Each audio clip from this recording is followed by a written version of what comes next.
Once the vapor disappeared, a person suddenly appeared and easily jumped over the warriors standing by the water. Ha! A confused warrior shouted as the person landed behind them. Tap. The person who landed with a light noise pushed back her blue hair.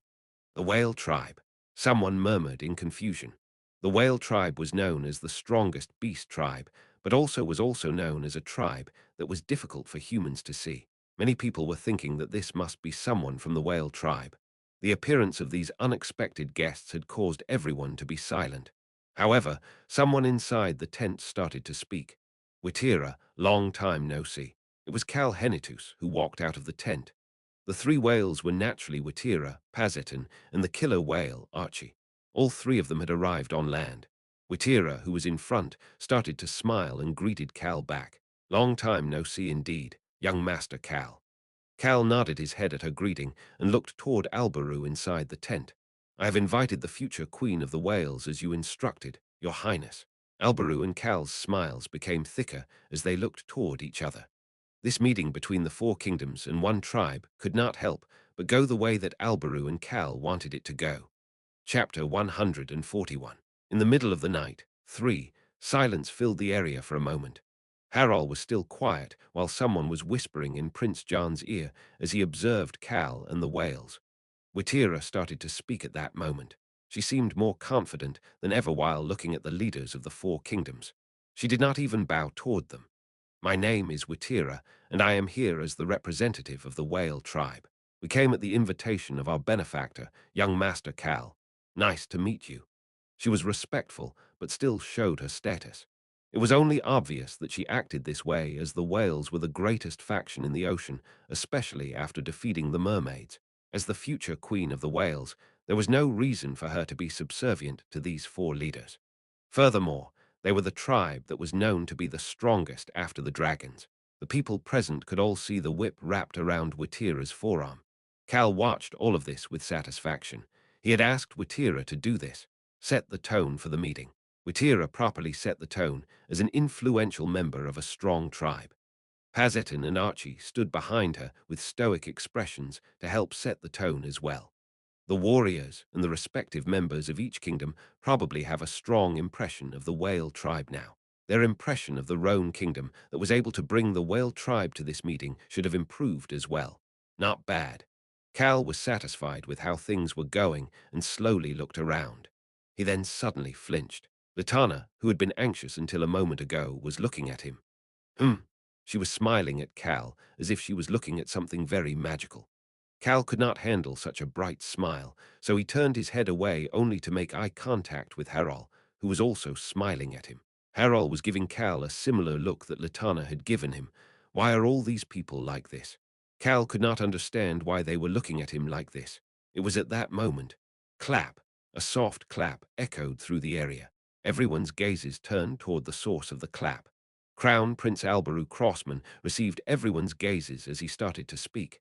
Let us go in and have a longer chat. Prince John agreed with Albaru. I believe we need to do so. There is too much information being thrown at me at once. My mind is a bit chaotic right now. Contrary to what he was saying, John's expression was calm. It was completely different than the anxious expression on the face of his youngest brother Pen, who was behind him. Albaru nodded his head at John and looked toward Latana. Queen Nim, it looks like we need 3 more chairs. Latana nodded her head. Chairs for the 3 whale tribe guests, right? Latana looked toward Bin and started to speak. Bin, bring a 4th chair for young Master Cal while you are at it. Queen Nim, young Master Cal is accounted for in the 3 chairs. Excuse me. Latana turned her head back toward Albaru as she asked. Albaru was saying that Cal was included already. Will only 2 of the whales sit down? That was what she was thinking. In fact, that was what everyone was thinking. However, a noise that proved all of their thoughts wrong soon appeared. Ha! Someone spoke in a nervous voice. See, Izzle. The teleportation magic circle was starting to create sparks. Anybody trying to use this teleportation portal needed the magic incantation along with the passcode sent by the jungle's mage. That was why the mage standing in front of the magic circle was starting to get anxious. At that moment, someone put a hand on the mage's shoulder and pulled him back. The mage turned his head. It was Cal Henetus, who was looking down at him. It is someone we invited. Excuse me. See, Ezel. The spark became even rowdier before a bright light morphed into a human silhouette. The whale tribe was not the only thing Cal had prepared. He started to smile while looking at the person slowly appearing in the magic circle. He had not seen this person for a while. He reached his hand out as the new arrival grabbed his hand to exit out of the teleportation magic circle. Miss Cage, long time no see. It sure has been long, young Master Nim. It was the crazy priestess Cage. She followed Cal's hand to step onto the sand. She was wearing a black priestess robe without any crest. The robe fluttered in the wind as she greeted everyone. It is an honor to meet all of you. She was still good at pretending to be a proper priestess. Some people became nervous after seeing the arrival of an unknown priestess. However, the Breck Kingdom's side was calm. They had seen Cage before. Cal introduced the crazy priestess to the group. She is a priestess serving the god of death. Everybody thought about one thing after hearing Cal mention the god of death. The vow of death was the only reason for a priestess of the god of death to show up to a meeting. Albaru added on once Cal stopped speaking. The things we are about to discuss are extremely confidential information. Albaru smiled before continuing to speak. That is why, rather than relying on faith or trust, shouldn't we use something more reliable? What is more reliable than putting your life on the line? Albaru was smiling brightly, but the mood in the area was quickly going down. Albaru was showing everyone that he had access to a priestess of the god of death, as well as the whale tribe. That meant that everybody here needed to make a vow of death. Really, you really. Someone finally started to speak. Chief Harol looked toward Albaru and Cal as he continued to speak. I think that you really have a lot of interesting people in the Roan Kingdom. Such a fun method of doing things is definitely my style. Cal made eye contact with Harol, who was smiling brightly. Why is he looking at me? Just as Cal was having that thought, Harol turned his gaze toward Albaru and continued to speak. You are right. Life over trust. I agree with this method. I will first listen to what you have to say before deciding whether or not I will follow this method. John spoke after Harol, then took a step back. Latana was the only one left to state their opinion, so everyone turned their gazes toward her. She soon started to speak. The 3 chairs must be for the future whale Queen Nim, the priestess, and the last one for young Master Cal. She gave Bin an order. Go make a list of all of the warriors and mages here today. Her gesture showed that she accepted the conditions of the vow of death. Albaru walked into the tent as he started to speak. Let us talk about the rest inside. After the chaos in the middle of the night, the new group was added to the table. Cal sat down on his seat and started to think. The meeting was already underway. Isn't it enough for me to just stand behind His Highness?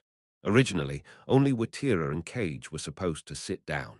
Of course, since Cage was a priestess, they were only going to let her sit once the other parties agreed.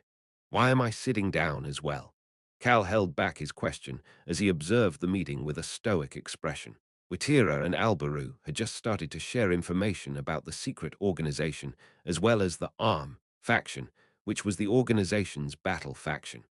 Arm had taken control of the eastern continent's underworld. They were the ones responsible for the Roan Kingdom and the Church of the Sun God's terror incidents.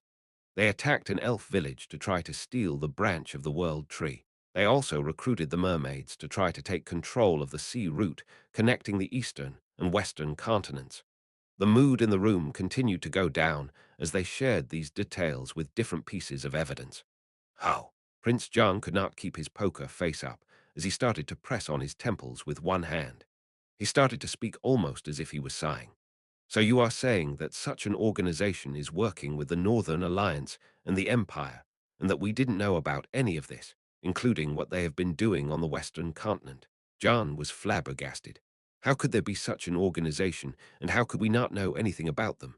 He could not understand this at all. However, it was possible if the Northern Alliance and the Empire were helping Arm out.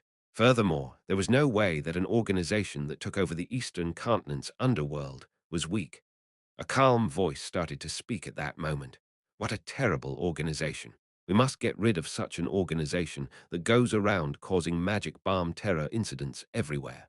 That was Harol's reaction. Cal turned his head toward Harol in order to see his expression before flinching. How vicious. For someone like Harol, who detested magic, something like a magic bomb terror incident should disappear from this world. Tunka would probably have a similar reaction. They'll do their part well. Cal was satisfied with Harol's response.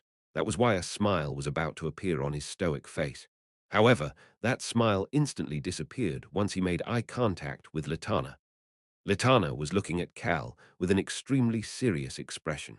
Cal subconsciously started to speak after seeing her expression. Miss Lena, is there something you wish to say? It is amazing. What? A question mark appeared in Cal's mind. What nonsense was she talking about? Latana continued to speak. I heard that young Master Cal played a pivotal role in preventing the Roan Kingdom's magic bomb terror incident. You also helped the whale tribe out and even put out the fire in our jungle.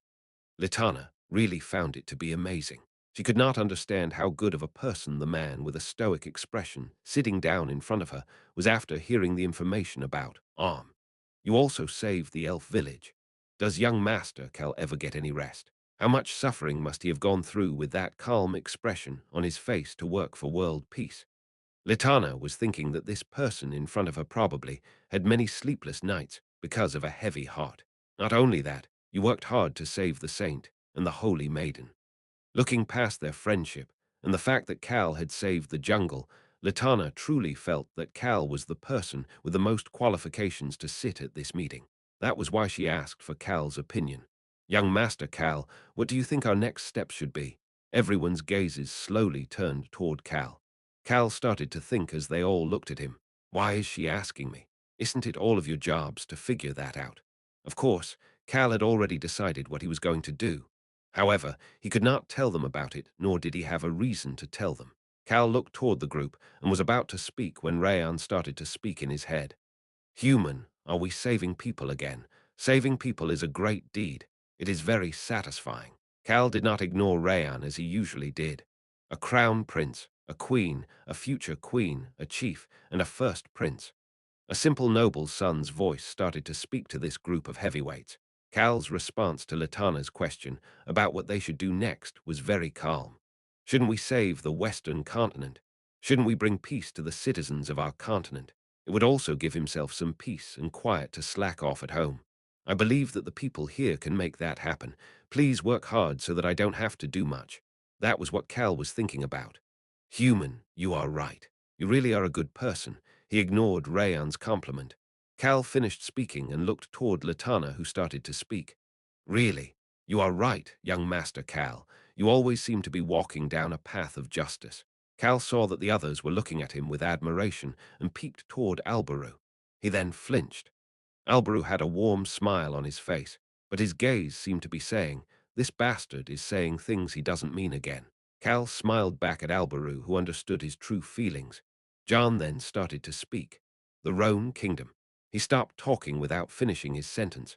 John could not remember what he was going to say after seeing the trusting smiles on Cal and Albarus' faces as they looked at each other. However, their mutual enemy became very clear. This was the case for the others as well. Latana started to speak in a refreshing way. "We will reinforce the Whipper Kingdom with rations of food." This statement meant that the jungle was willing to work together with the group and provide something that was not related to alchemy or magic. Harol had a bright smile on his face as he started to speak. "We want to handle anything related to the magic bombs. We need to kill all of those bastards." It was a vicious answer that was fitting for someone who detested magic. Cal saw that the table was getting active again and leaned back into his chair. The meeting progressed well, with Albaru leading the way since he had the most information. The three kingdoms would secretly deliver funds and rations to the Whipper Kingdom. Furthermore, if the Empire manages to cross over into the Whipper Kingdom's borders, the jungle would immediately send a secret battle squad to help. In addition, if the Empire uses the dead mana bombs, the Roan Kingdom would provide the steps to handle the situation, while the other kingdoms would provide the funds to put those steps into action. They also discussed their support for the Wales battle in the winter, as well as the issue of the Northern Alliance. They had set the plans for everything until next spring. "Then let us make the vow of death now." Cage stood up at Albarus' statement. The meeting ended after everyone made the vow of death. Cal could see that the sun was coming up as he headed toward the teleportation portal. Iruhaben was walking behind him. Cal stood in front of the magic circle with Albarus' group and Cage. Harol was the first to leave. Ceezel. The teleportation magic circle was activated and Harol started to disappear. Cal, who was waiting by the side, made eye contact with Harol, who started to smile. "Young Master Calnim, see you after our victory." Harol disappeared before Cal managed to respond. Albaru looked toward Cal and asked, "He wants to see you again." Albaru got his response through Cal's indifferent expression. He chuckled before moving to stand on the teleportation magic circle with Cal. The two soon arrived at the Ubar territory. Albaru had something to say before they went their separate ways. "Looks like you have nothing to do until winter. Get some rest while waiting for the good news of their victory." Cal had no issues responding back, as it was already obvious what he had planned. "That was my plan, Your Highness." However, Cal felt iffy after seeing Albarus' smiling face. Albaru was thinking that it had been a while since Cal had said something unbelievable like this as he said goodbye. Of course, make sure to get some rest. However, Cal could not do that.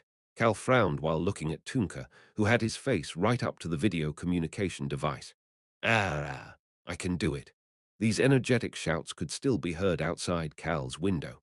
It was already fall, but the voices did not seem tired at all. Cal needed to see Tunka's ugly face to hear the first bit of news since fall had arrived. What is it? Cal had been getting daily updates on the Whipper Kingdom through Albaru and the information organization that Ran was leading. The Whipper Kingdom was doing pretty well against the Empire. The Empire did not reveal all of their cards, such as the dead mana bomb.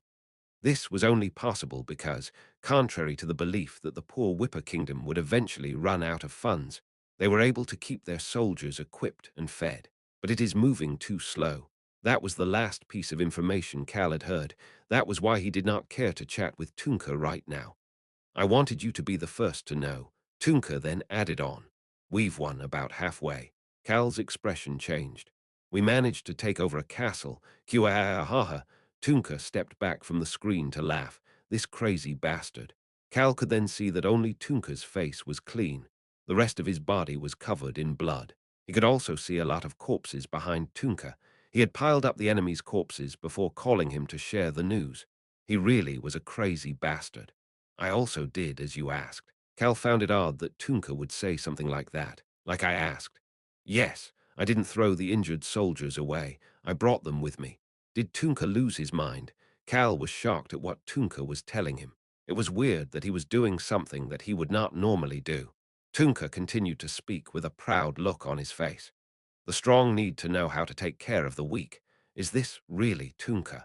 Cal was seriously debating if this was the real Tunka. However, he pushed that thought to the side after hearing what Tunka had to say as well as seeing the worried look on Tunka's face. But I think that it will be difficult to heal them. Cal had an idea about what was going on. Even if the Whipper Kingdom now had more funds, they could not buy expensive potions to heal all of their soldiers. They also do not have enough priests. No churches had a strong influence on the Whipper Kingdom, as churches were a faction of magic. That was why they were lacking priests for the war. Furthermore, the church considered the citizens of the Whipper Kingdom to be barbarians, as they believed in nature, but not in a god. This led to the churches not sending any priests over to the Whipper Kingdom. The fact that the Whipper Kingdom had any healers was amazing, because the mages had attacked all those with healing powers in the past. Cal could see the sorrow in Tunka's face. We do not have enough healers. We cannot use a lot of potions after only achieving a half victory like this. We only have so many healers, and we don't have any priests. Cal thought about two people at that moment. Both of these people were currently doing nothing at his place. They were the crazy priestess and the half-saint. There was also one more person. There was the elf chilling in Aruhaben's lair. Cal started to contemplate things with his arms crossed. Each of those three would be able to do more than multiple average priests put together. Rayan started to speak into Cal's mind. Human, are we saving people? There was an odd sense of expectation in Rayan's voice. However, Cal first asked Tunka a question that was on his mind. What do you mean by half victory? You either win or lose. Why would it be only half? Tunka put on an awkward expression at Cal's question. Ahem, the enemy ran away after leaving their castle behind. So then you took over the castle. Tunka managed to take over one castle. Ahem, we did take it over, but we cannot enter. What the hell? Tunka scratched his head after seeing Cal's questioning gaze before turning the screen to the other side. Cal could see something red through the screen. Cal could tell why Tunka had contacted him in the middle of the corpses. He could not enter the castle, so he found somewhere that the soldiers would not be looking. Rayan's voice echoed in Cal's mind. Human, it is burning brightly. There was a raging fire. The pillar of fire was so high that you could not even see the castle. Ahem, this fire suddenly started and we cannot put it out. You can't put it out. Yes, that is why I currently have the soldiers surrounding the pillar of fire. What is amazing is that the pillar of fire does not extend past the castle. It seems like a wall protecting the castle from us. Tunka shared his honest feelings with his friend. He felt a bit better after telling Cal about it. Compared to when he was fighting people on his own, there was a lot to think about and a lot of things to take care of during a war. The pillar of fire was one of those problems. I cannot tell what the Empire did, but I will definitely take care. Tunka stopped talking once he saw Cal's face. However, he then asked with concern, unlike his normal self. Is something wrong? Cal was frowning. Cal was ignoring Tunka and just staring at the fire through the screen. An excited Rayan started to speak in his mind. Human, haven't we seen that fire before? Cal also recalled the pillar of fire he had seen more than a year ago. It burned down section 1 of the jungle without spreading and did not go out, even when it rained. Damn it. Cal touched the necklace on his neck. It was the necklace with the dominating water. Cal started to frown even more. It looks like I have to go put out that fire. Chapter 142. Isn't it a pity?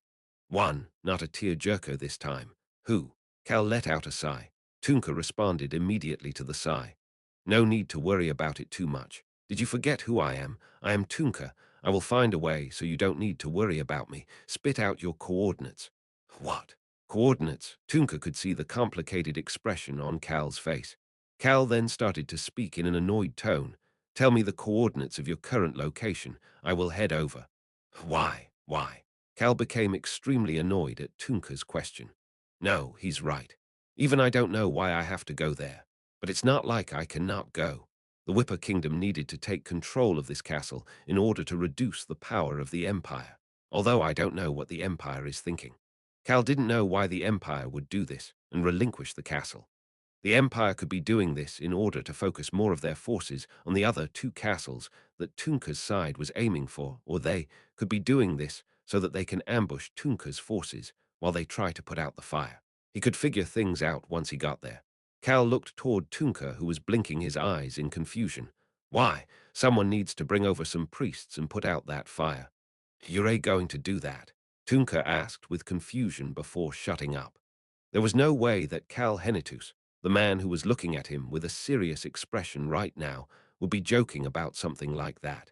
Yes, if it is you, I know that you wouldn't say things you don't mean. So hurry up and spit out your coordinates so that I can get there. I'll go quickly and hurry back after putting out the fire.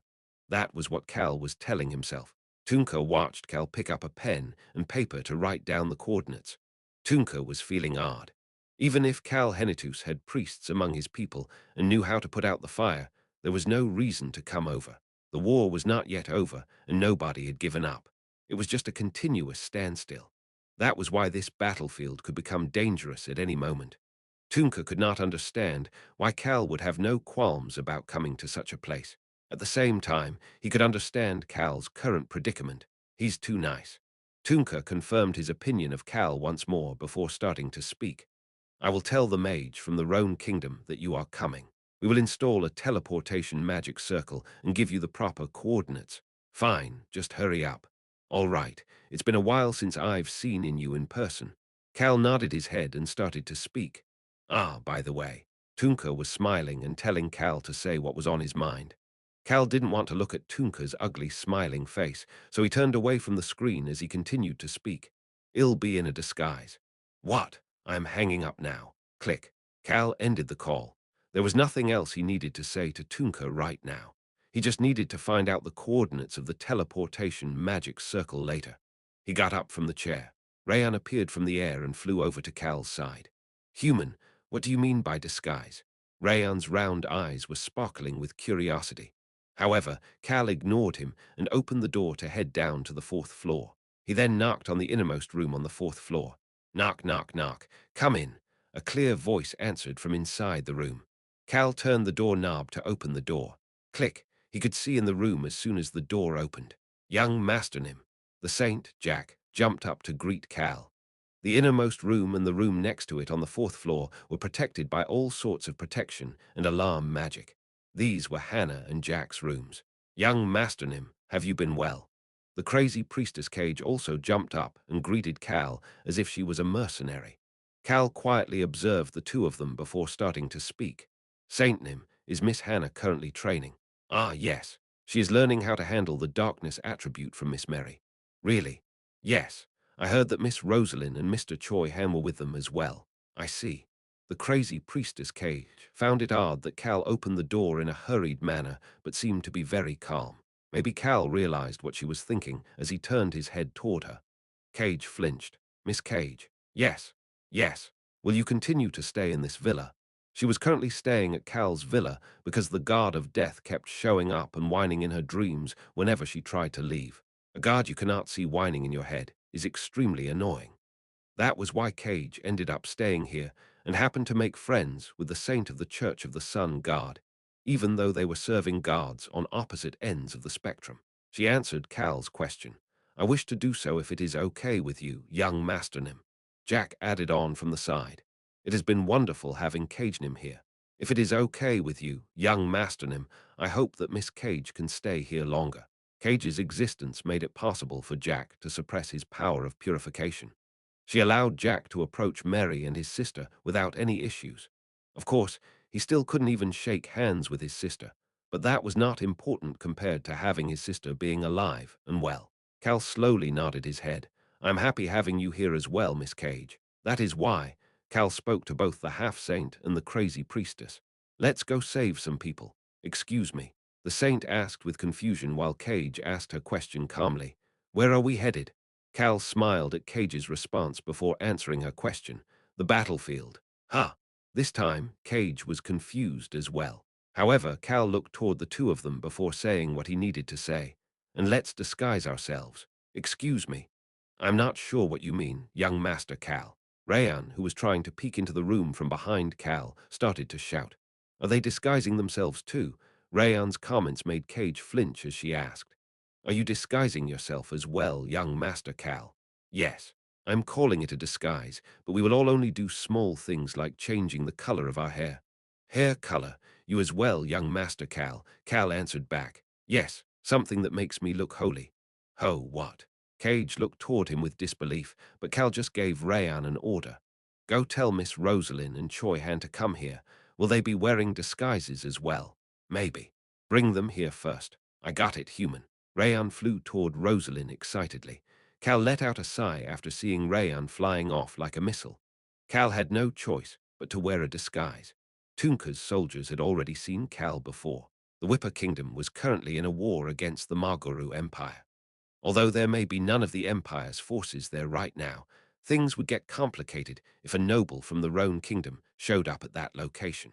Excuse me, young Master Nim. What is it, Saint Nim? I recommend white for a holy color. Cal turned his head toward Jack. Jack seemed to be happy that he could make a recommendation for Cal. Cal looked toward the face that seemed to be waiting for a response and started to speak. I will keep that in mind. Egu, my difficult life. Cal was having the same thoughts Uruhaben frequently had while dealing with Rayan. The scent of blood and burning flesh tickled his nose. However, it didn't do anything to faze him after being in this battlefield for so long. However, a new source of stimulation quickly approached him. Tunka looked toward the teleportation magic circle they installed in secret away from the rest of the soldiers. A total of 5 people had appeared. Tunka looked toward the man standing in the center with a blank expression as he started to mumble. What the? The man in the center put on his trademark twisted smile as he pushed back his hair. The long hair that was close to pure white followed his hand. Cal Henitus was wearing a white priest outfit without any crest, and his hair was just as white as his clothes. The white hair looked like it was faintly glowing, making it look silver as well. Cal ignored Tunka's confused expression and instead looked toward Chief Harol. How do I look? I don't think anyone will recognize you, young Masternim. Harol responded and looked at the mask in Cal's hand. It was something that would cover only around his eyes. That mask will definitely make it so nobody can recognize you. Cal, who now also had blue eyes, smiled gently toward Harol. Harol couldn't help but let out a gasp at Cal's smile. You look like a real priest.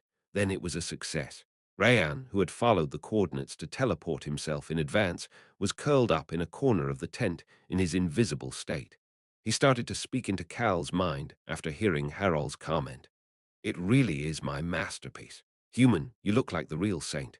Rayan had been in charge of everyone's disguises this time. Rosalind and Choi Han traded colors with each other. Rosalind had black hair and black eyes, while Choi Han had red hair and red eyes.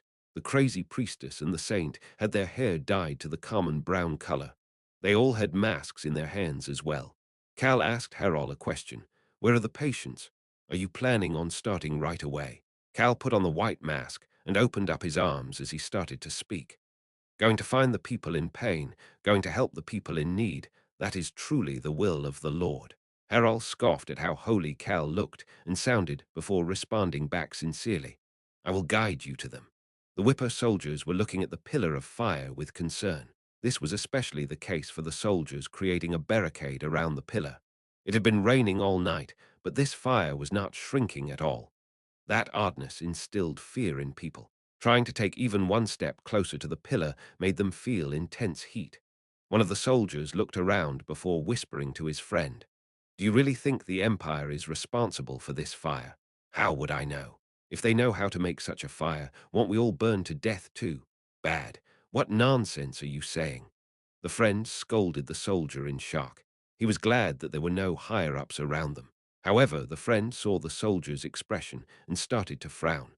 The soldier had said that after shivering in fear for a while.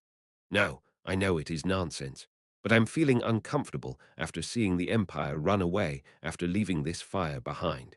The war was dragging on, and they now had to guard this weird pillar of fire. For this soldier, who was a citizen of the Whipper Kingdom and hated magic, this pillar of fire reminded him of the magic used by the mages in the past. Bad. Our commander Nim still brought all of the injured soldiers with him. He even gave a bit of those precious potions to the ones with serious injuries. The soldier relaxed a bit after hearing his friend speak. Commander Tunka did not throw away the injured this time. It was different than how he had acted during the civil war in the Whipper Kingdom.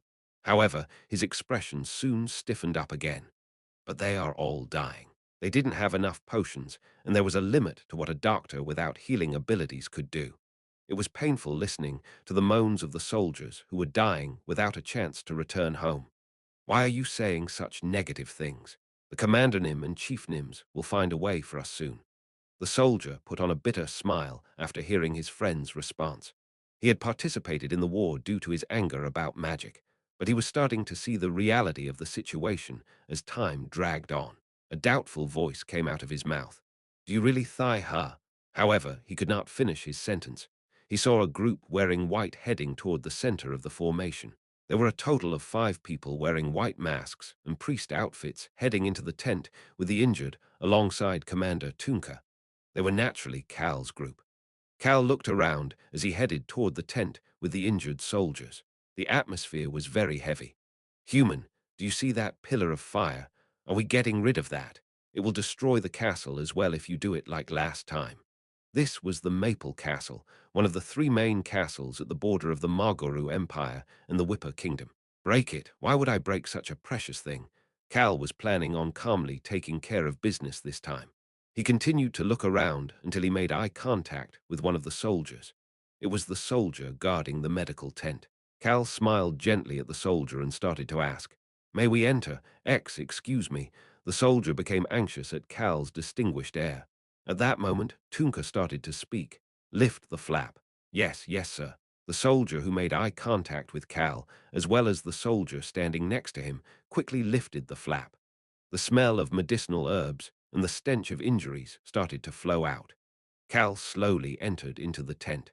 The soldier mumbled the thought that came into his head as he watched the 5 people enter.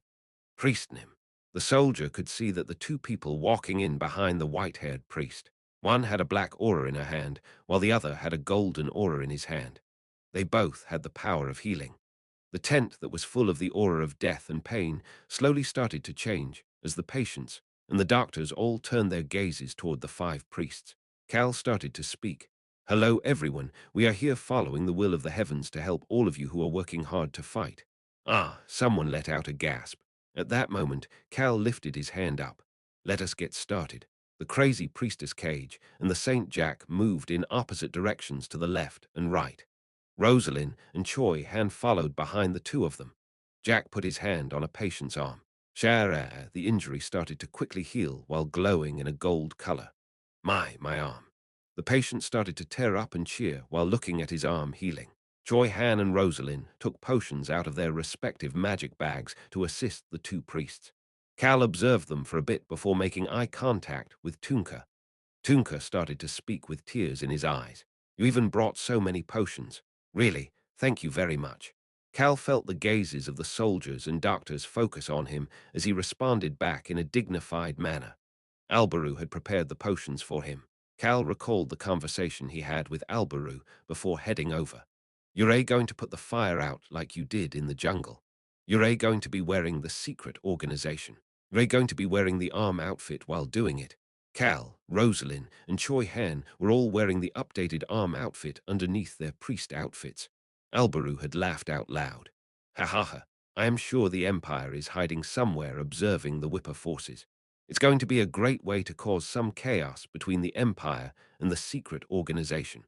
I will personally support you in this endeavor, so go act like a proper priest." Cal looked around the tent where the healing had commenced.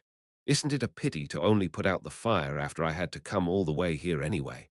Chapter 143. Isn't it a pity? Two, however, putting out the fire was a task for some other day. Cal had left the entrance of the tent open on purpose. It was so that the soldiers could see inside as they walked by. Human. Cal could hear Rayan's voice in his mind. Cal did not pay attention as he headed toward the people with light injuries. You have a lot of bruises, Priestnim. The soldier who was sitting in the corner of the tent because he only had light injuries answered in shock. Cal took out a potion and wet a piece of cloth. He then started to press down on the areas around the bruise with the cloth. The light bruises slowly started to disappear. Thank you very much. The soldier could see the white-haired priest gently smiling at him. The priest did not say anything else before walking over to another person and healing their light injuries. Human, you're such a good person. Cal ignored Rayan as usual, as he used potions to heal even the soldiers with the lightest of injuries. The soldiers bowed with gratitude toward the white-haired priest who did not care about using potions on even the lightest injuries. Cal received their thanks and started to think. Free potions feel the best when you use them without any hesitation.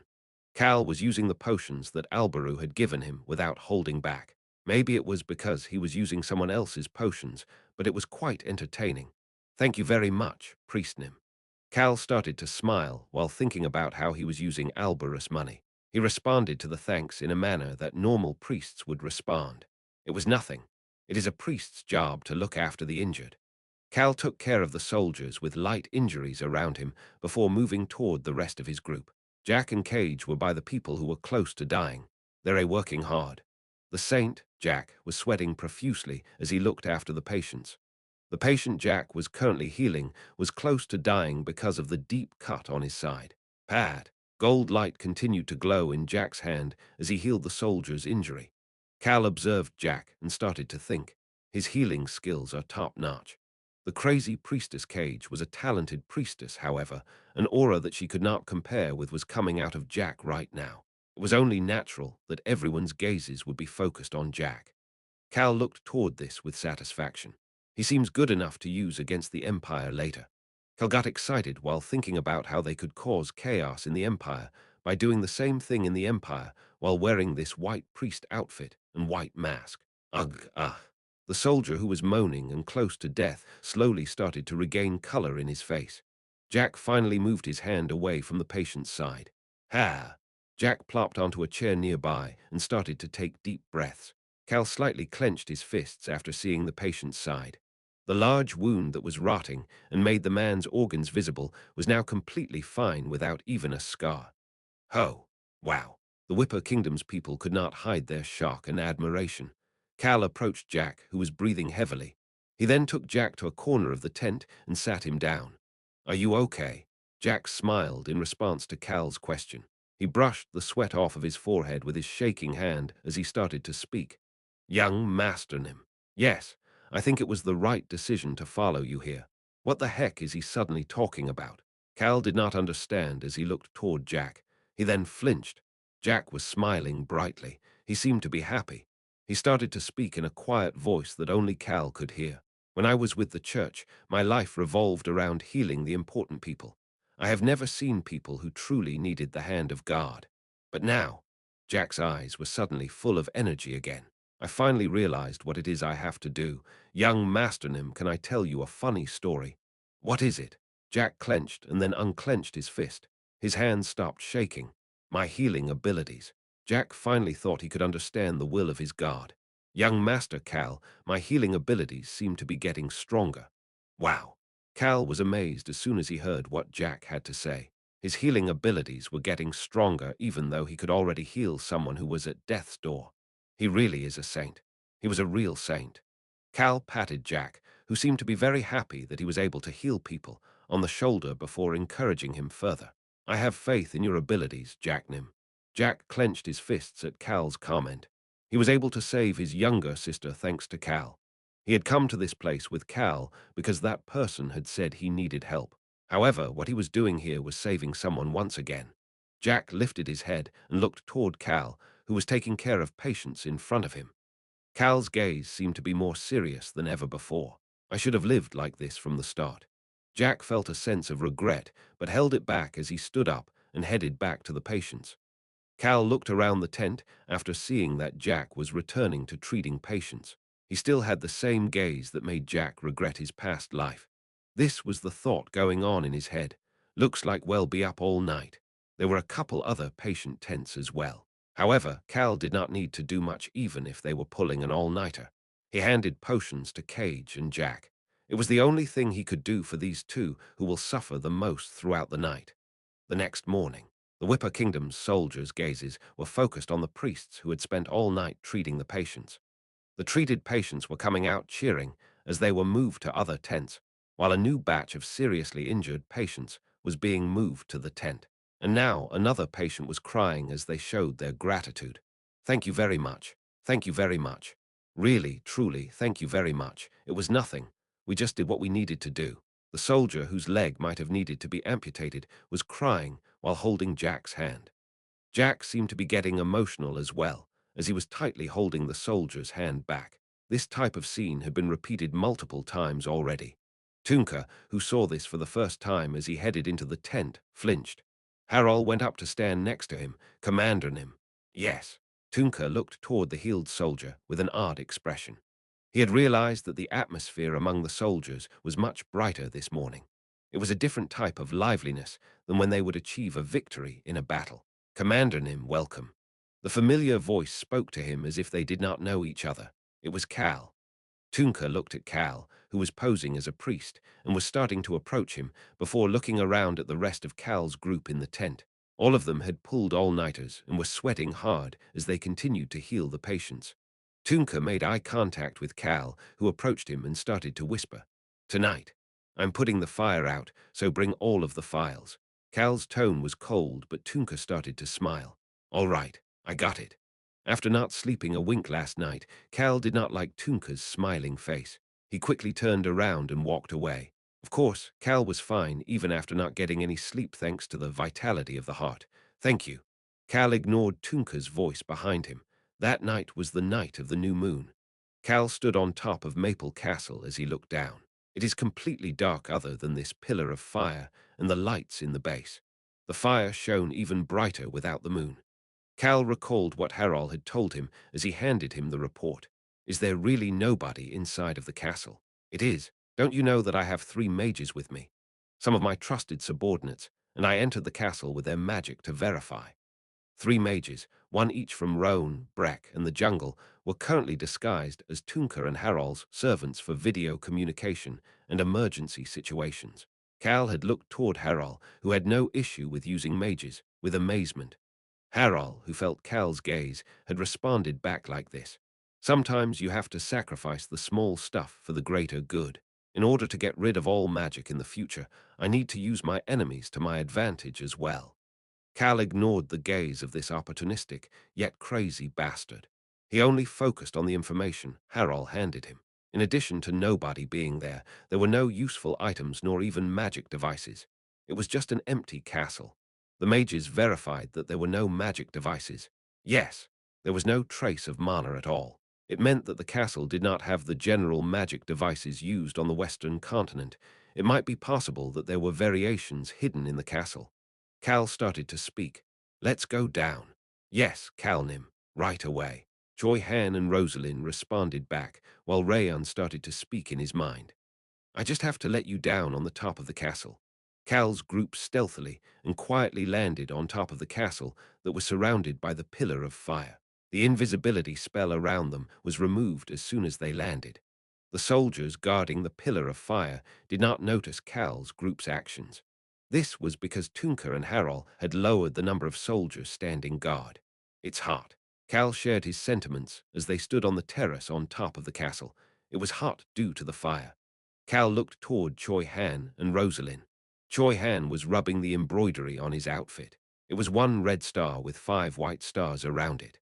This upgraded fake secret organization outfit was still not a perfect replica of the original. However, Hans and Beecrox had used their skills to make it look more legitimate. "Young Master Cal, what is the plan?" Cal responded without hesitation to Rosalind's question. "First, we will go down through the castle while looking for any magic devices. Miss Rosalind, you and Rayan should be better than those other mages. We may also be able to figure out the Empire's plan." Choi Han and Rosalind nodded their heads. Cal looked at the blueprints of the castle that Harald had handed him while continuing to speak. The castle also had one underground floor. We will also look for any treasures or precious items that may be hidden. The two people flinched. Rayan appeared in the air and started to shout. I knew it. Human, I knew you would say that. Rayan seemed to be excited.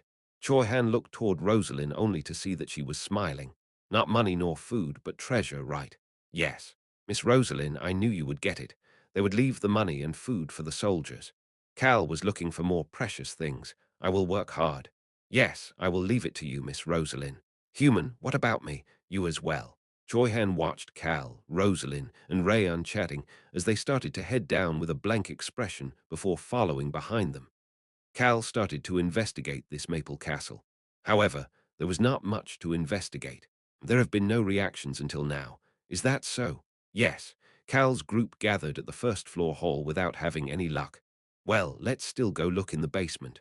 Rosalind nodded her head. Forget treasures. Cal and Rosalind were now just trying to figure out the Empire's plan. The Empire just started this fire and left. That made no sense. That would be too much of a waste. Rosalind started to speak. Shall we head to the basement now? No. Let's verify the condition of the pillar of fire before we go. They could see the fire up close because they were on the first floor. The fire was in the shape of a pillar approximately 7 meters in diameter. That was why the soldiers could not see Cal even when he opened the castle door. Cal headed to the entrance of the first floor hall. Young Master Nim, you can see the fire as soon as you open the first floor door. He recalled what Harald had told me. Young Master Cal, be careful. Cal Nim, I will open the door. Along with Rosalind's concerned statement, Choi Han stepped forward and headed toward the door. Choi Han stood in front of a door that was half the size of the large main entrance and looked toward Cal. Open it. Choi Han opened the door at Cal's command. Cal slowly started to be able to see the fire through the opening door. He gulped. Crackle, an intense heat entered the castle along with the sound of the crackling fire. Cal Nim, you should probably step back. It is very hot. Cal shook his head at Choi Han's statement and took one step closer to the door. It was hot, but still bearable thanks to the vitality of the heart. Cal's expression turned serious. It is stronger than the last one. He thought that it would be weaker because it encompassed a smaller area than the jungle's Section 1 fire. However, he could tell that this pillar was radiating a stronger level of heat than the fire in the jungle. A large drenching is difficult this time. Cal, who did not plan on making it hail again, started to frown. At that moment, some wind blew in from the door. Crackle, a wave of heat brushed by Cal's face. It was so hot that it made it difficult for Cal to breathe. Cal tried to step back as getting burnt would hurt, even with the vitality of the heart. It was at that moment. Are you trying to sacrifice yourself? Cal stopped moving backward as a voice started to speak in his mind. Will you sacrifice yourself to protect them? It was the voice of the Super Rock's previous owner. Why is he suddenly talking? Cal had not paid any attention to the Super Rock power ever since he received the Earth Affinity. It was because he had no need and no desire to use it at all. Cal's mind became complicated. Someone grabbed his arm at that moment. Cal Nim. Cal coldly responded back to Choi Han, who grabbed his arm while he was contemplating. What? That? Choi Han pointed in a direction with a confused expression. Cal's gaze moved following Choi Han's finger as he continued to speak. Rayan is acting weird. Now that he thought about it, Rayan had not said anything when he was getting closer to the fire. The usual Rayan would have been nagging at him to stop. Rayan had not said anything since they arrived on the first floor. Cal finally managed to see Rayan after he followed Choi Han's finger. What the? A confused voice came out of Cal's mouth. Sniff, sniff. Rayan had his face buried on the ground as he continued to sniff. Cal looked toward Rayan while wondering what was going on. Rayan suddenly turned his head and the two of them made eye contact. The black dragon pounded on the ground. I can smell it. I can smell it. Smell what? It is the same scent that was near the black swamp. The black swamp. Cal wondered what Rayan was saying. However, he soon figured it out. The Black Swamp. That was the place that he had found the dragon bones and the dominating aura. It was also the location that the secret organization had given the mermaids the dead mana. Rayan looked toward Cal and started to speak. I smell that dead dragon's dead mana. Cal started to smile. The saint and the holy maiden had said that the dead mana balm was in liquid form. He had wondered where the Empire had gotten that liquid from, but it seemed like some of the dead mana from the Black Swamp had been given to the Empire as well. Cal started to speak. We're heading down to the basement now. There was something that Cal wanted in the basement of the Maple Castle. Chapter 144, Isn't It a Pity? 3. Harold suspected that the basement was used as a prison and as a dwelling for the slaves. Clack, clack. Cal's group did not say much as they headed down the stone staircase and into the basement. There was only one thing on all of their minds right now. A dead mana balm. Rosalind let out a sigh. Clack. Cal stopped on the last step to go down into the basement. Miss Rosalind, please shine some light into the basement. Got it. Rosalind created some light orbs and sent them floating into different areas of the basement. The orbs soon lit up the entire area. It seems to be a prison. Cal nodded his head at Choi Han's comment. The area was full of iron cages. Although there were many paths available to take, they all seemed to lead to cages. Choi Han looked at the simple yet complicated layout and started to speak. It looks like a maze. Calnim, should I go down first? Do you want to die? Excuse me. Choi Han could see that Cal was smiling. Cal motioned for Choi Han to stay still before looking to his side. Sniff, sniff. Rayan was still sniffing. Although he did not look like a majestic dragon as he did that, Cal just continued to let Rayan do his thing. Rayan made eye contact with Cal after sniffing for a bit longer. Rayan stopped sniffing and tilted his head in confusion after seeing Cal's warm gaze. At that moment, Cal pointed to the basement and started to speak to Rayan. Rayan, go. Rayan, who blankly blinked his eyes a few times, finally nodded his head. All right, human, just follow me. Sniff, sniff. Rayan started to sniff again. It was difficult to detect dead mana unless you had the darkness attribute. The only reason that Rayan was able to do so was because the dead mana was the dead dragon's mana, something that Rayan was used to. Rayan looked behind him only to see that Cal was not following him. Cal was leaning on the wall of the staircase with his arms crossed. Let me know when you find them all. Shoo, shoo. Rayan nodded his head at Cal's shooing motion and started to move. Choi Han watched this while fidgeting. At that moment, Rosalind used levitation magic to lift herself slightly off the ground. Young Master Cal, I can follow behind Rayan Nim if I do this right. Yes. Enjoy your trip. Rosalind smiled before chasing behind Rayan. She was using small mana orbs to verify the route that Rayan took in order to make sure that it was okay. Choi Han, who watched this for a moment, finally started to speak. Calnim, are you worried that Rayan might miss a bomb and we might get hurt? Is that why you are making me stay here? Cal did not respond, as he continued to observe the area that was continuing to light up with Rosalind's mana orbs. Choi Han started to smile and stood next to Cal as if he was a god. His tone is rude, but he's always looking out for everyone. As Choi Han was thinking that, Cal had a different thought in his head. Not doing anything while making others work is really the best. Rosalind and Rayan were working while he got to rest here. However, that moment of rest did not last very long. I found it.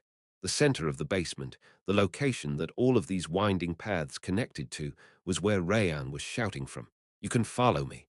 Rosalind, who had walked all the way back from the center of the basement, guided them to Rayan. Cal could see Rayan pointing to the ground with his front paw when he entered this factory-like section.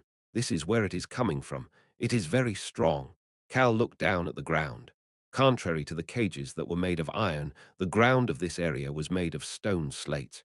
He started to speak. It looks like we need to lift these slates up. Cal turned his head. Choi Han, who was looking down at the slates, turned his head as well. Cal, Rosalind, and Rayan were all looking at him. Ahem. Choi Han took out the sword at his side and pulled up both of his sleeves. I will lift it up. Choi Han said that as he reached toward the slates. At that moment, Rayan started to speak, but I can do it faster. Black mana headed toward the large slates. A total of 4 slates were covered by the black mana. Clunk, clunk. The slates slowly lifted up. Choi Han flinched. Cal watched as the 4 slates moved without any issues before he then started to speak. You really are great and mighty. Rayan chuckled and looked toward Choi Han. Choi Han sighed before looking toward Rosalind. Rosalind, it looks like we need to lift the dirt up a bit as well. Ah, I'll do that. Cal stepped in between Choi Han and Rosalind. He activated a weak version of the sound of the wind. Shara, a light wind brushed by where the slates used to rest. A bit of the dirt was moved aside in a simple manner. Choi Han turned his gaze to the side. Cal started to frown after seeing Choi Han's gaze. "Why are you looking at me like that?" It is nothing." Choi Han slowly walked over and picked up his sword. Rosalind chuckled quietly before helping Cal. Although it was only moving a small amount of dirt at a time, it was not difficult. It was just boring. Cal continued to move the dirt little by little as he started to think. Why did the super rock do that? Cal recalled what the scary giant cobblestone had said a moment earlier. "Are you trying to sacrifice yourself?" That statement made Cal start to worry. Why? It was because he sensed some urging in the profound voice of the super rock. Cal was not a masochist. Hearing the super rock telling him to sacrifice himself gave Cal the chills. I really can't get a grasp of how the super rock power works. He had never used this power since he got it. He also had no plans to use it. Even that ancient book that described the super rock did not describe the power. All it said was, the super rock was strong. He put his own body in front to protect everyone. Information like that was all that the book had. Cal thought for a moment before coming to a decision. Just ignore it. He just had to ignore the voice as crazy ramblings.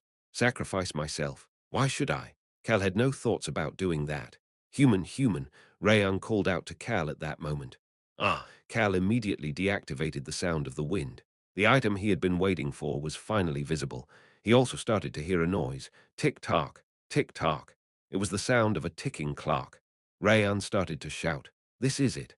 This is definitely where the scent is coming from." Rosalind crouched down and started to investigate the item. It was an orb made of thin glass. She saw a lot of foreign devices surrounding the orb. However, the liquid inside of the glass orb was what caught her attention. The orb was full of a black liquid. "This is weird." She gulped as she started to speak. "She is right. It is weird. What is this liquid?" Rayan, who had landed next to Rosalind, looked inside the pit and started to frown. He could see about 10 bombs with the black liquid at the center. Next to that was a magic bomb that he had never seen before, along with an orb that was full of a purple liquid. What was this purple liquid? Rosalind and Rayan both looked toward the purple liquid. Rayan was the first to speak. "This does not seem to be something natural.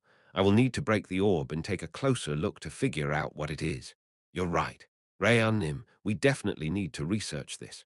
However, contrary to what they were saying, the mage and the dragon seemed to have an idea about what it was. The two looked at each other before looking up at Cal. Cal, who made eye contact with them, started to speak. "It must be fire." As expected. The mage and the dragon did not disagree. Rosalind started to speak. "The Empire created the Pillar of Fire, but in the end, their goal seemed to have been to pull Tunka and the Whipper Kingdom into the castle." She's right. Even my great and mighty self thinks that the Empire was planning on using this dead mana bomb and the Pillar of Fire to blow this purple liquid up and kill everyone. It makes sense. The fire would burn everything black, thus making it easy to hide the evidence of their use of dead mana bombs. It's true. After not finding anything in the castle, Harold would have no reason not to enter. Once he does, this castle will go boom, boom.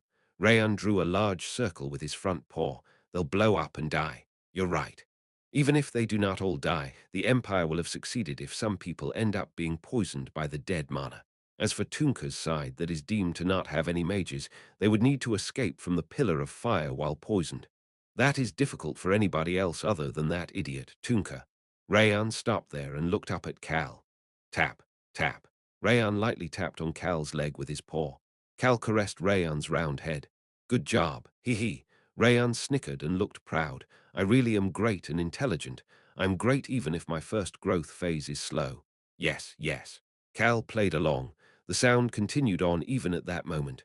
Tick-tock, tick-tock, tick-tock. Cal's gaze headed toward the magic bomb. This was not your average magic bomb. A new device was hanging on top of the magic bomb. This device had the orb of raging mana hanging on it. The time was slowly going down. 27:13 and 44 seconds. Rosalind started to speak. "I think that the alchemists and the mages developed this magic bomb together. It seems to be a way to store the mage's mana in advance in order to set the magic bomb to go off at a predetermined time. Magic bombs had the issue of needing a mage to set them off. They put a very faint amount of mana in the orb, so that only a high-grade mage would be able to notice it.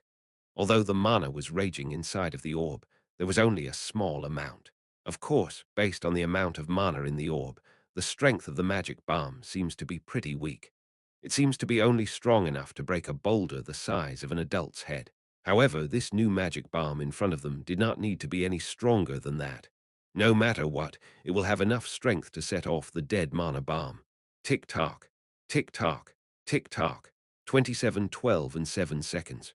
Rosalind, Rayan, and Choi Han looked toward Cal. Cal was smiling with a happy expression on his face. Let's pack them all up for now. Rayan quickly started to put them into his alternate dimension as if he had expected Cal's response. Rosalind lifted up the orb with the purple liquid before she handed it to Rayan. Rosalind flinched before she grabbed the magic bomb and asked Cal a question. What do we do about this timer? The magic bomb might go off if we remove the timer. Cal spoke with a smile still on his face. Then let it go off. Excuse me, clap. Cal clapped once to get their attention. I'm going to cause a typhoon, so it is not hard to set a bomb off with it. He's right. Let's set it off. Then we can take the timer device. Rayan smiled brightly in joy. Cal patted Rayan, who had the same thought as he did, on the head as he gave the order. Choi Han, Miss Rosalind. Let's get started. It was now time to put out the fire. Yeah, standing guard at night is the hardest thing to do. But isn't it better than fighting? That is true. Of the soldiers who were standing guard around the pillar of fire surrounding the Maple Castle, the ones facing the Whipper Kingdom's base on the east were chatting with each other in order to stay awake. One of the soldiers looked toward the still brightly lit patient tent and started to speak. They are really good people. They are. Did they say they know the commander Nim? Yes, that seems to be the case. They said that they stopped by while they were traveling the continent to heal our injured. The people that the soldiers were talking about were the 5 priests. They are taking turns healing the patients starting tonight. Yeah, it must have been hard for all of them to pull all-nighters last night. That makes sense. I'm really thankful for them. They're not getting anything out of this. The soldier nodded his head at his friend's comment before looking back at the pillar of fire. The fire made it difficult to breathe if you approached it. Now, it would be great if we could do something about this fire, huh? The soldier looking at the pillar of fire flinched. There was a different noise in addition to his voice. Crackle. It was the sound of fire burning. There was also a different noise. Ruyumble. It was the noise you heard before a thunderbolt would strike. The soldier raised his head. It was the night of the new moon. However, the sky that used to still have the bright stars had changed. The sky was now covered in a black cloud, making them unable to see the stars. Ruyumble. The sound you hear before a thunderbolt strikes echoed in the soldier's ear again. And then in the night sky, boom. There were flashes of light as an explosion occurred. What the? It was not a thunderbolt. The soldier could see 2 people wearing black masks and black outfits getting surrounded by a red light. One of the 2 people who were standing above the pillar of fire started to shoot fireballs toward the sky. Boom, boom. The fireballs ran into each other and started to make noise. Ha ha ha. They then heard loud laughter. The soldier started to speak to his friend.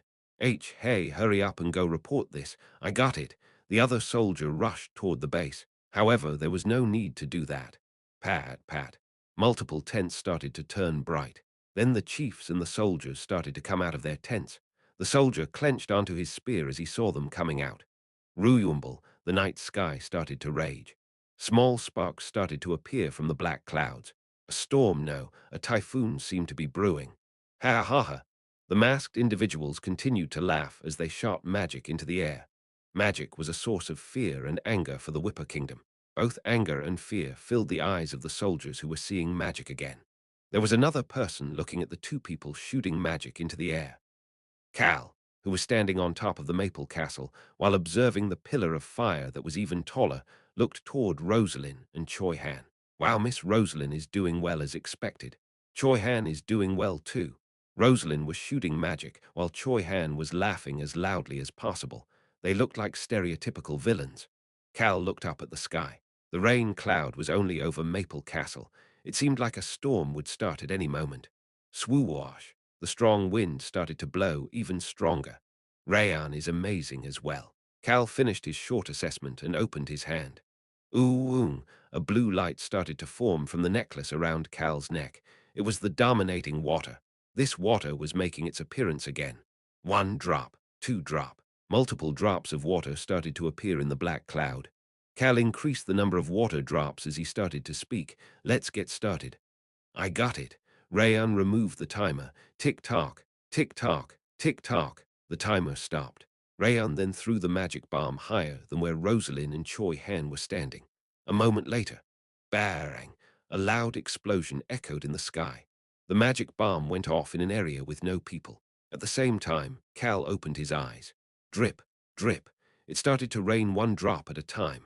The rain soon limited everyone's vision. Sharara, the dominating water started to pour down upon Maple Castle. A strong rainstorm surrounded Maple Castle. Chapter 145, Isn't It a Pity? 4. The soldiers subconsciously started to step back. They then heard a loud command. Everybody retreat. It was Commander Tunka. The soldiers quickly moved away from Maple Castle. Tunka gave an order to the warriors. The warriors with magic resistance to the front. The warriors with magic resistance moved in front of the soldiers and set up a formation. Their movements were quick but oddly awkward. It could not be helped. Ruyumble, Sharara, thunderbolts, a downpour, and the gushing wind. All three of those were surrounding Maple Castle right now. In this night with the new moon, the Maple Castle was the center of the storm. However, there was something that was even more eye-catching. The fire the soldier subconsciously clenched onto his spear and started to mumble. The fire was going out. The pillar of fire that was taller than the castle was slowly getting smaller. The rain and rising mist made it difficult for the soldiers to see the castle. What monstrous sight! The Whipper Kingdom warrior let out a gasp. Is it magic? He looked toward the storm that surrounded only the Maple Castle and started to shiver in fear. He lifted his head to the sky. He could see two people through the rain. The two people that were covered in black slowly started to descend. The warrior's gaze naturally followed them down. The warrior could see that the pillar of fire was now shorter than the castle. Plop, plop. He could now see the roof of the castle, with the Margoru Empire's flag fluttering in the air. He turned his gaze to the red roof on the tallest tower of the castle. There was someone on the roof holding the flagpole. He was also completely covered in black. The warrior looked toward the person's hand that was not holding onto the flagpole. Swoosh! A strong gust started from the man's hand and rushed up to the sky. It seemed like that person was controlling the rain cloud. He felt a sense of pressure that he did not feel even when he went up against the Empire's mages or knights. At that moment, the warrior thought about a different existence. Nature. As someone who believed in nature, this warrior knew about the strength of nature. Nature was a dominating force that did not care about magic or humans. Step. The warrior took another step back. At that moment, the warrior could see someone pat him on the shoulder before moving forward. It was Commander Tunka. The warrior could finally put some strength into his hands again. Commander Tunka. He was a strong individual who had fought against nature ever since he was young. That was why the citizens of Whipper Kingdom chose to follow him. They respected that he did not succumb to nature. Who are you? Commander Tunka raised his voice. The person who heard his voice from on top of the roof, Cal, started to think. He sure has a loud voice. Cal started to feel cold from the rain. Even the vitality of the heart could not make the coldness disappear entirely. Cal decided that it was time to end it. Who are you? Tunka shouted one more time. At that moment, a gentle voice echoed in the area. It was a voice that had been changed with voice magic. I wonder, who could we be? It was Rosalind. Her teasing tone reached the Whipper Kingdom soldiers. Cal was thinking that Rosalind really was a good actress as he slowly rustled through his magic bag with one hand. Choi Han shouted at that moment, "We are the secret organization." He used his aura to make his voice loud. Choi Han looked toward Cal to ask if he had done well. Cal had told him to say that this time. Cal let out a sigh and looked toward Tunka. What? Secret organization?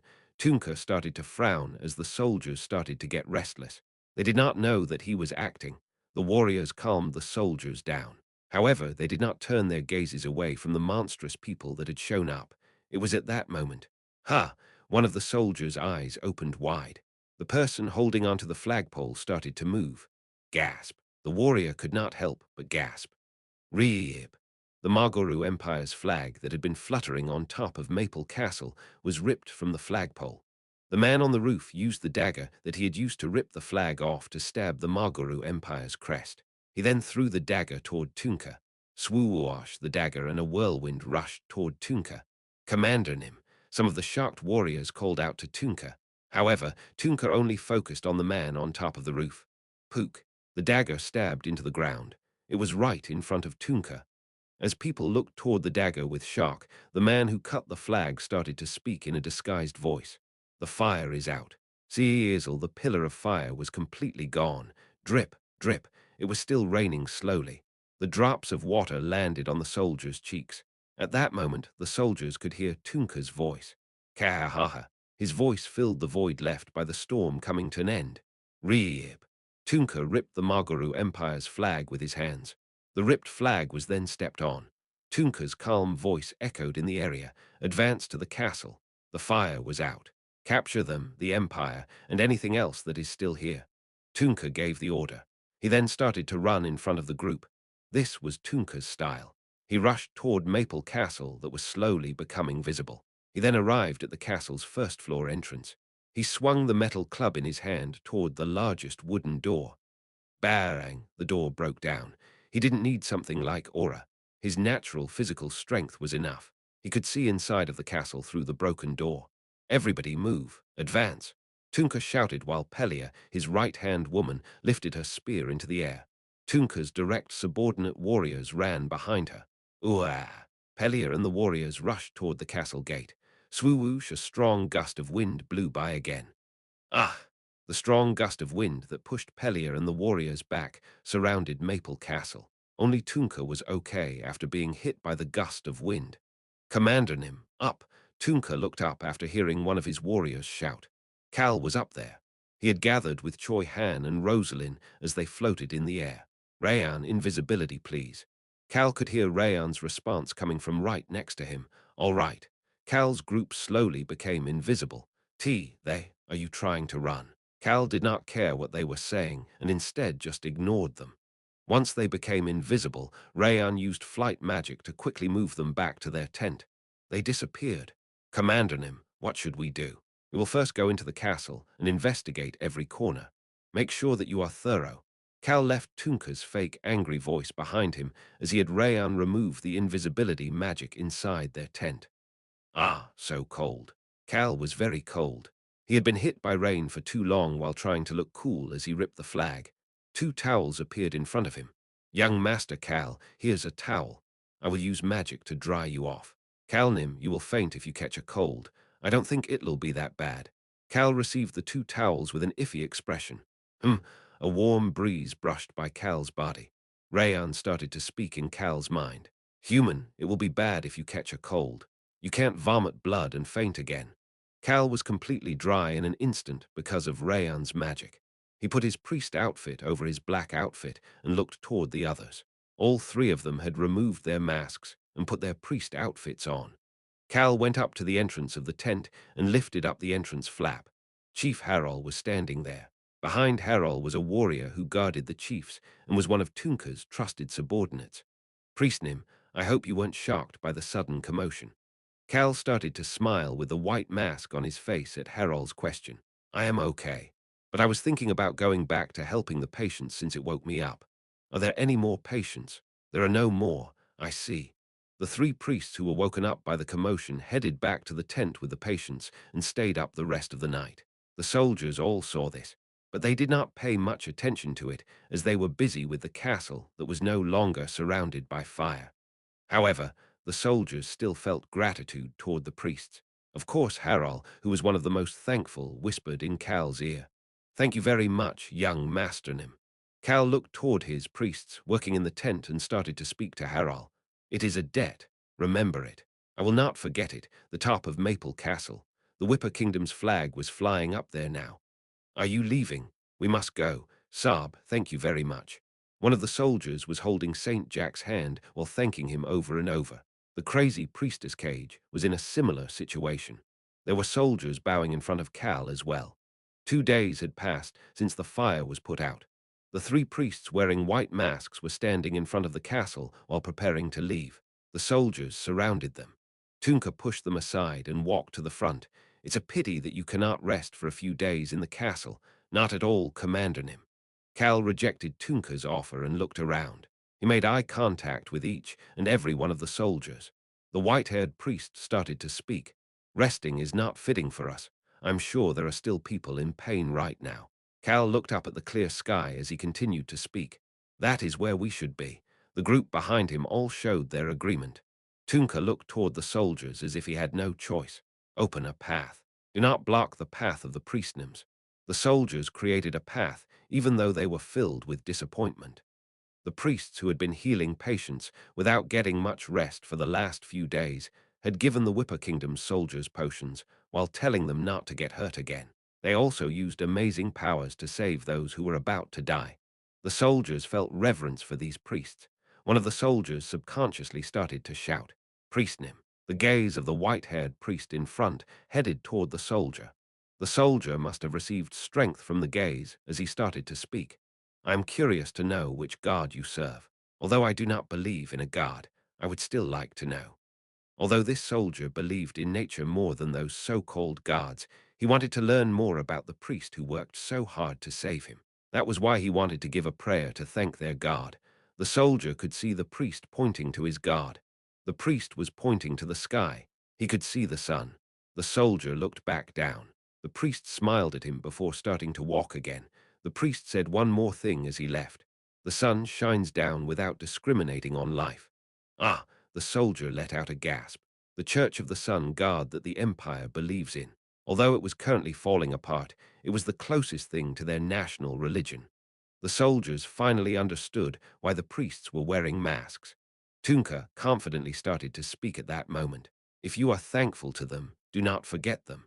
After being discriminated by magic, we have overcome those hurdles to create a fair world. Do not forget about that either." The soldiers repeated Tunka's words in their minds as they looked back toward the 5 priests as they disappeared in the distance. The 5 priests took off their masks once they could not see the soldiers anymore. Cage looked toward Cal and started to speak. "Young Master Nim, why did you decide to talk about the sun god?" "I have a plan." He would make the saint and holy maiden infiltrate the Empire in the future while wearing white masks. However, Cal did not need to tell her about that. The crazy priestess was curious, but did not ask any more before joking with Cal. "Young Master Nim, I think you'll make a great pope in the future." Jack also nodded his head. He looked toward Cal with sparkling eyes. "She is right. Even if you do not have any divine powers, you are a warm person who has the purest of minds, Cal Nim. You definitely have what it takes to be a great pope that looks after the believers of God, not discriminating on life." I learned something new again. The crazy priestess Cage forgot what she wanted to say after looking at Jack. Cal didn't care as he looked toward Rayan, who was no longer invisible, and started to speak. "Let's go home." "All right, human. Early winter." Cal turned off the video communication device and stood up. He then headed toward the Holy Maiden's room and knocked on the door. Click. The fake Holy Maiden, otherwise known as the Sword Master Hannah, opened the door. "What is it? Let's go." "Where?" Cal confidently responded back. "To get revenge. Arm's first battle brigade. They would soon head to the ocean." The Sword Master Hannah had a venomous smile on her face. Chapter 146. Vicious. 1. The Ubar Territory's coast. The whirlpools were still swirling around with many small islands located between them. On the farthest island in the Ubar Territory. Killer whale. Long time no see. Rayan's front paws patted the killer whale Archie's slippery back. Archie held back his sigh as he looked toward Cal. Archie had a very disgruntled look. "Young Master Cal." "What? I will not give that woman a ride, that woman."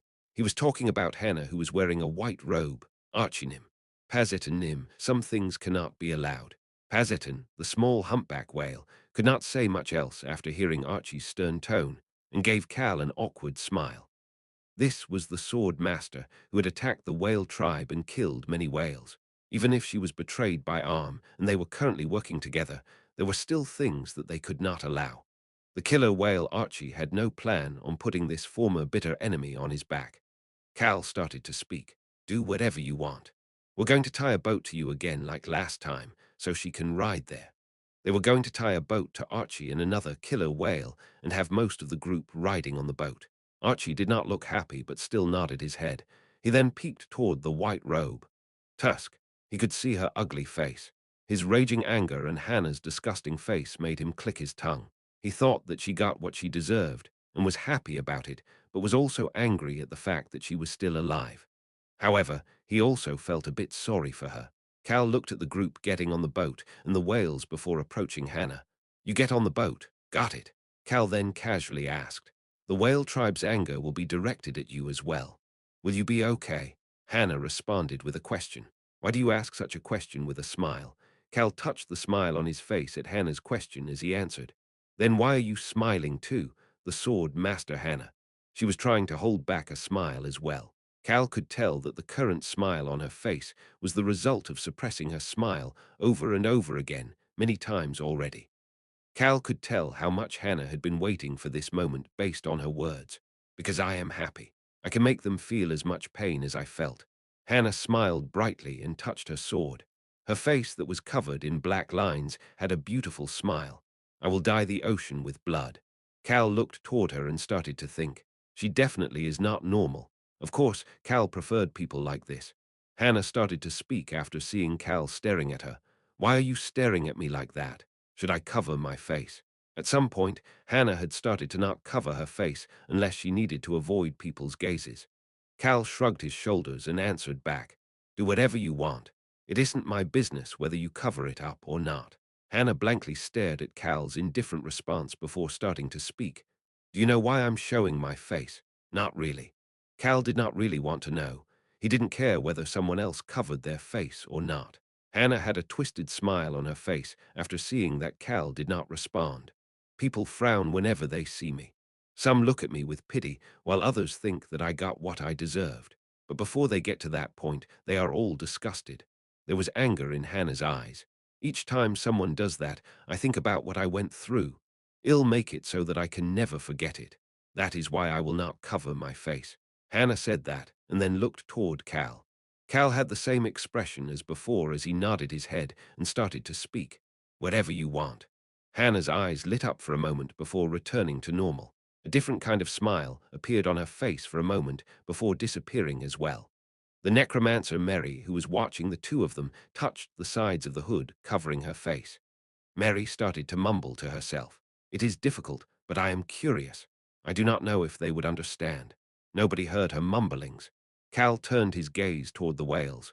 He could see that the whales who had heard what Hannah had said started to get odd expressions on their faces. Let's go to High's Island 9. Cal, Rayan, Choi Han, Rosalind, Ron, Necromancer Mary, and the fake Holy Maiden Hannah. Cal was taking with him a group that could easily destroy not just a ship, but an entire island as they headed to High's Island 9, the ocean in the middle of the eastern and western continents, an island among the many in the ocean. That was where the whale tribe and the tiger tribe were waiting for him. Long time no see, young Master Cal. Yes, long time no see. Watira was there to greet them when Cal's group arrived at High's Island 9. I heard that you went to help the Whipper Kingdom in the fall. Watira asked about how Cal had gone over to help the Whipper Kingdom out. Tunka had not been able to progress any further after taking Maple Castle. The Whipper Kingdom had reorganized themselves after taking over Maple Castle. They then advanced to another castle. However, the Empire responded with a strong presence this time. Mages, knights, soldiers, and even advanced weapons. They were showing the true strength of the Empire that put their forces at Maple Castle to shame. And this was the Empire without alchemy. The Whipper Kingdom tried their best, but ended up having to retreat. Cal did not try to hide his involvement in the Whipper Kingdom. I did. I did something big.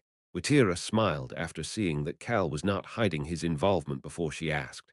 The Whipper Kingdom will stop with Maple Castle, right? Won't that be the case? Cal followed Watira to the center of High's Island 9 as he continued to speak. It is almost winter. Even if they are getting funds from the other kingdoms, those kingdoms will start feeling a burden as well. The Whipper Kingdom will have to stop. This much was just right. The fact that they took over Maple Castle was a victory for the Whipper Kingdom. The other three kingdoms were satisfied that the Whipper Kingdom was holding up the Empire's attention. Of course, the Empire, who had tried to easily take care of the Whipper Kingdom with the Pillar of Fire and the dead mana bombs, was in disbelief. Watira smiled brightly and started to speak. Now that the Whipper Kingdom has stopped, is it our turn to move? It is, although your side will be moving more than mine. Cal did not say that part out loud. Instead, he focused on what Watira was saying. We are currently using the oceanic life forms to observe arms movement. Their size. Neither the tiger tribe nor we have the accurate number because they have become more secretive. What we were able to confirm was only 20 ships, so we think that there will be a lot more ships coming over. Cal nodded his head and gathered the information in his mind. ARM was one of the secret organization's branches. Cal did not think a lot of people would be coming over when he first heard that their first battle brigade was coming over. However, the number made sense if the 1st Battle Brigade and some of their subordinate organizations were coming over all at once. Cal started to speak again. Who did you say came over from the Tiger tribe for this meeting? The shaman and 3 highest-grade warriors are here. The rest of the Tiger tribe is on another island. Is that so? Cal nodded his head at Watira's answer. He did not plan to see the Tiger tribe ever again after this situation. At that moment, he heard Watira's voice. Yes. The shaman seemed to be anxiously waiting for you, Calnim. Me? Yes. He did not tell me why, but he said he really wants to meet the young master Nim. Cal suddenly got the chills. He had not felt this kind of iffiness in a while. Cal slowed down as he headed to meet with the Tiger tribe members. However, they had already arrived at the center of High's Island 9. There were 3 wooden buildings at the center of this small island. Young Master Cal, are you not going? Cal stopped in front of those 3 buildings. No, just give me a moment to thigh screech. Cal started to frown at the sound of a door opening. I want some time to think. Why did things always happen when he tried to think? Cal continued to frown as he looked toward the building. He then became anxious. No, he flinched. They were huge. They were even larger than Tunka. Although they were close to 2 meters in height like Tunka, their muscles were much more developed. If I mess around and they hit me, it would be a one-way ticket to the afterlife. The door had looked quite large, but seeing these large people coming out made it look small. Young Master Cal, they are the Tiger tribe members. Cal could tell even without Watira's explanation, I am strong, I'm a tiger. That was what their bodies seemed to be saying. Young Master Nim, this is my first time seeing the Tiger tribe. Human, tigers are quite large. Ran and Rayan's voice echoed in Cal's ears like background music. But human, that tiger is a bit weird. Cal could tell which tiger that Rayan was talking about. It was the tiger in the middle of the group walking toward Cal. The old man had a long beard and also seemed to be the largest of the group. His size made even Tunka seem like a cute little boy. That old man had many odd tattoos on his face. In his hand was a very small staff. Most importantly, the old man was walking toward Cal without any hesitation, even with his eyes closed. That old man is definitely the shaman. Although his size was not typical of a shaman, that old tiger definitely seemed to be the shaman. How could anybody not realize that he was the shaman when he was wearing a white suit-like outfit? The tiger tribe's shaman and the 3 warriors behind him came over and stood in front of Cal. Cal observed the shaman's closed eyes. The dominating aura was subconsciously flowing out of his body. The tiger tribe's shaman started to speak. I was waiting for you. The old man's eyes opened as he said that. Egu, Cal flinched. His eyes were completely white, with no difference between the pupil and the whites of the eyes. Cal had been caught off guard and was slightly afraid. Cal started to speak toward the white eyes that were looking toward him. Do you even know who it is you were waiting for? The fact that the Tiger tribe was saying that they were waiting for him, as well as what Watira had said earlier, was making Cal feel iffy. Cal even wondered if Watira had told the Tiger tribe about how the Forest of Darkness would be a great place for them to live. It was a possibility. However, he did not expect to hear what the old man had to say next.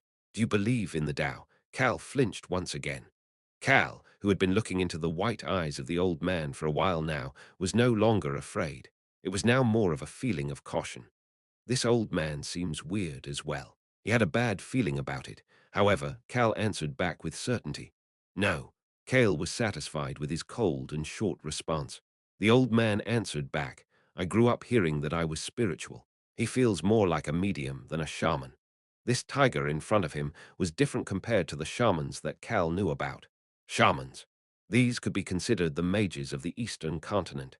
They used all kinds of materials from nature to use the power of nature. Because of that, shamans always carried talismans or other materials with them. Cal responded back with indifference. I see. I guess you do look spiritual. It was at that moment. Boom, the shaman old man stomped with his feet. Cal flinched. At that moment, the old man started to shout toward Cal. Nature spoke to me, and I heard what nature had to say. That was scary. Cal put a hand over his heart to calm himself. Just what did he hear? Cal looked toward the old man and became shocked at what he heard. A red-haired man from the western continent. The man who is living a new life will come to find us. What? Cal flinched after hearing, the man who is living a new life. He really seems like a medium. Cal looked back at the white eyes that were staring at him.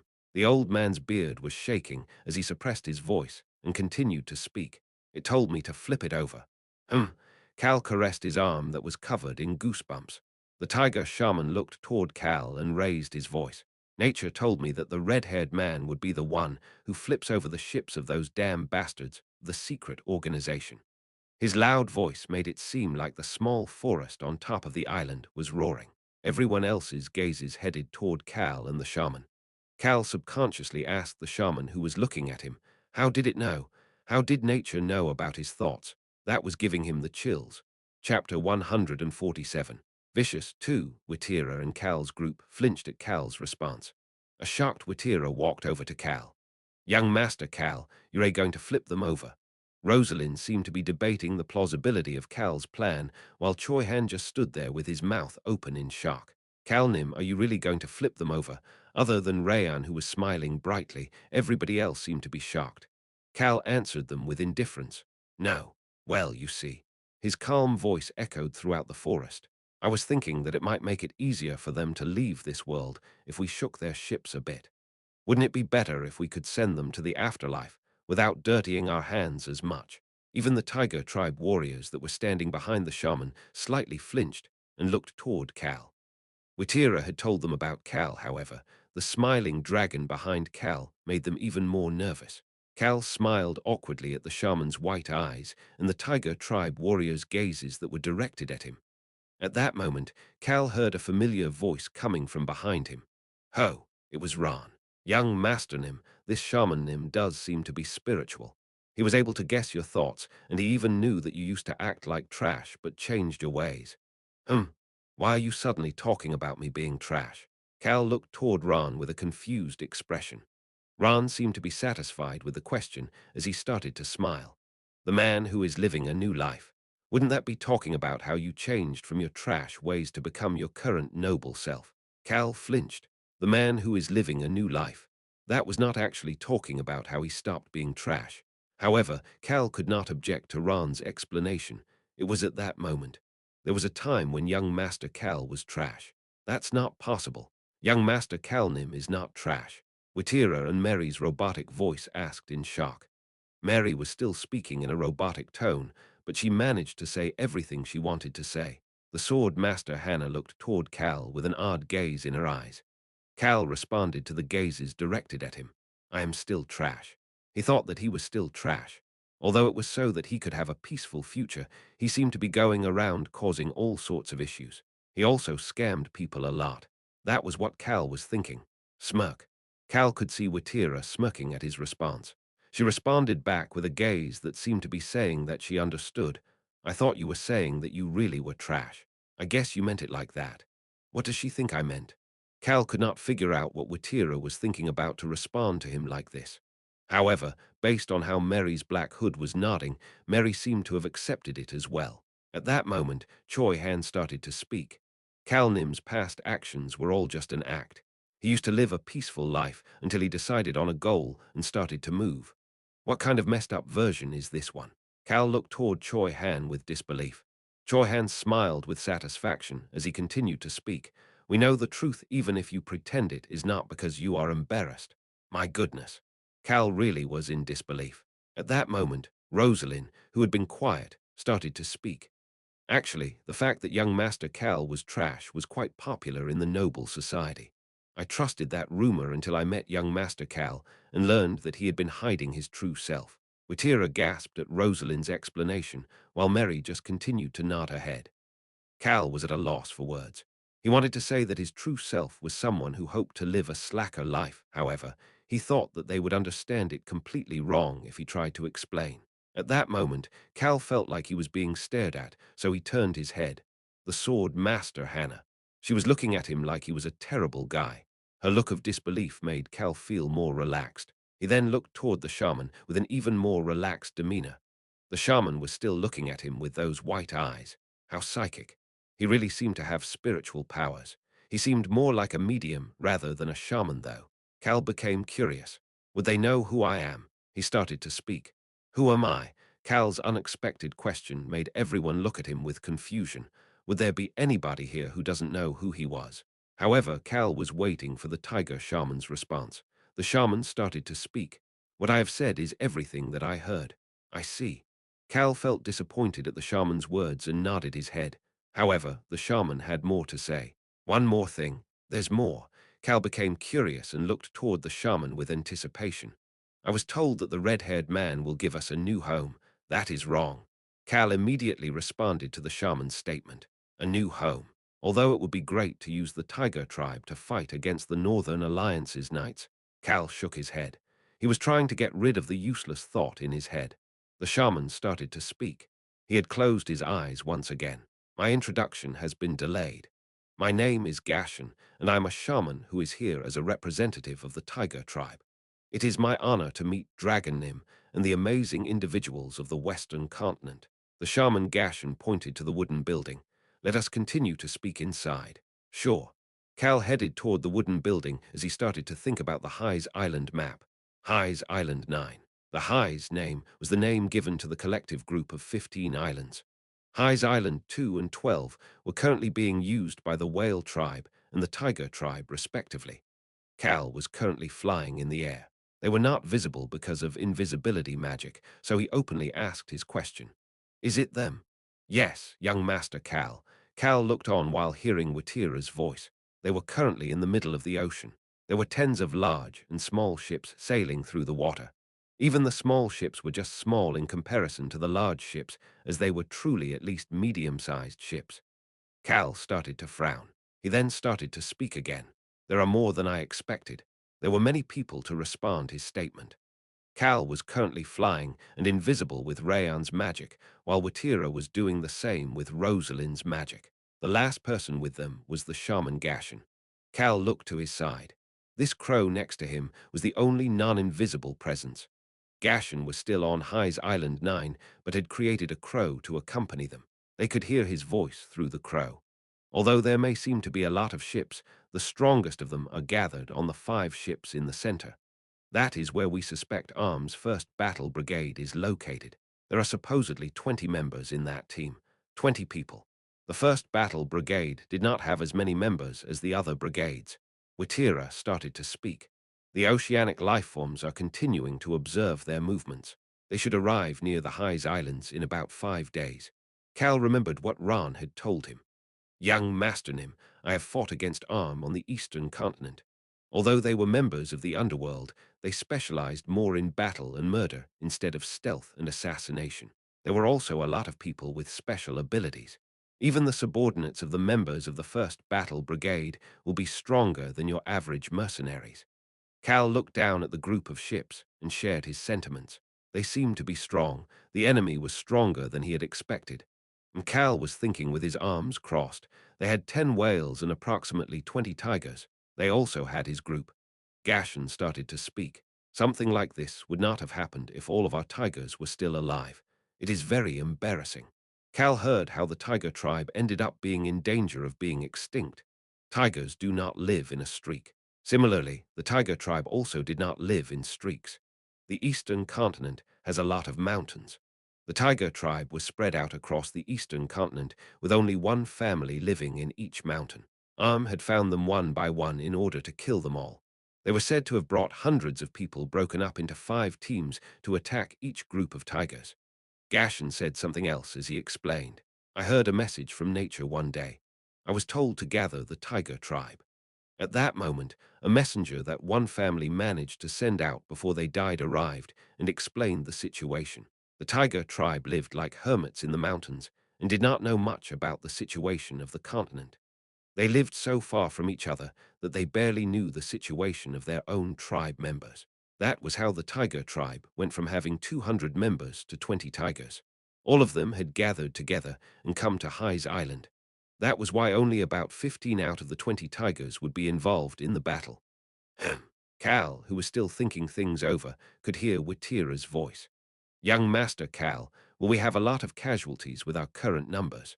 The thought of losing never crossed Witira's mind. Even if they were low in numbers, they were still the whale tribe and the tiger tribe. There was no way that they could lose. However, she was worried that they would have a lot of casualties, as the enemy had hundreds of people. Witira started to speak again with a concerned expression. Maybe we should have asked the other kingdoms for help. The entire whale tribe was not here either. The whale king, Shikler, as well as a few others, were currently observing the Northern Alliance while preparing for war. Witira quietly mumbled in a concerned voice, "We can't lose too many at this point."